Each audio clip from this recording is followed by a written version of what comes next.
In 1 Chronicles chapter 22, King David begins preparing for one of the greatest projects in Israel's history, the construction of the Temple of the Lord in Jerusalem. Although God has told David that he will not be the one to build the temple, David dedicates himself to preparing everything his son Solomon will need to complete the work. The chapter opens with David declaring that the threshing floor of Ornan the Jebusite, where God had accepted his sacrifice, will become the site of the house of the Lord and the altar for Israel. David immediately begins making preparations. He gathers foreigners living in the land of Israel and appoints them to cut stones for the temple.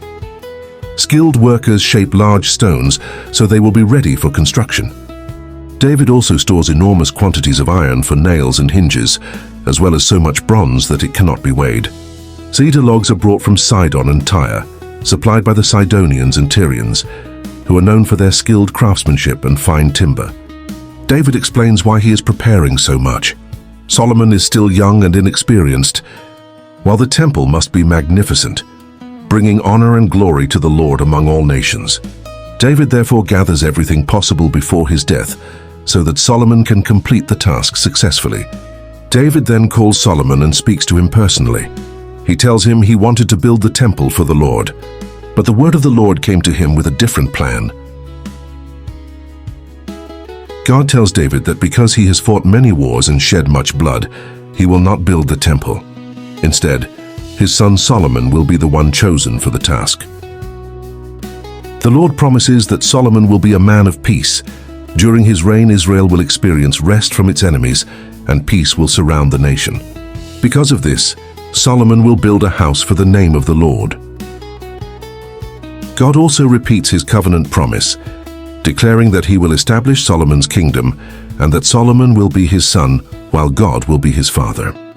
David encourages Solomon with heartfelt words. He prays that the Lord will give him wisdom, understanding, and success as he leads Israel and obeys the law of Moses. David reminds him that true prosperity comes through faithfulness to God's commands.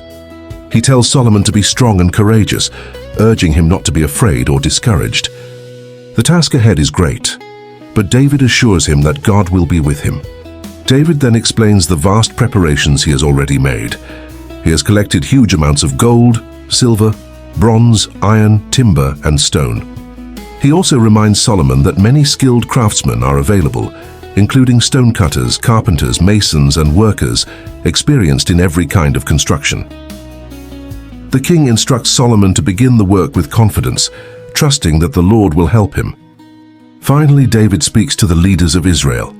He commands them to support Solomon and devote themselves to seeking the Lord. He reminds them that God has given them peace on every side and delivered their enemies into their hands. David urges the leaders to set their hearts and minds on seeking the Lord and to help build the sanctuary, so that the Ark of the Covenant and the sacred furnishings may be brought into the house built for God's name. The key message of this chapter is that even when God assigns a task to someone else, we can still faithfully prepare the way. David accepted God's decision with humility and invested his time, resources, and wisdom into helping the next generation succeed. His example reminds us that serving God's purposes is more important than receiving the credit.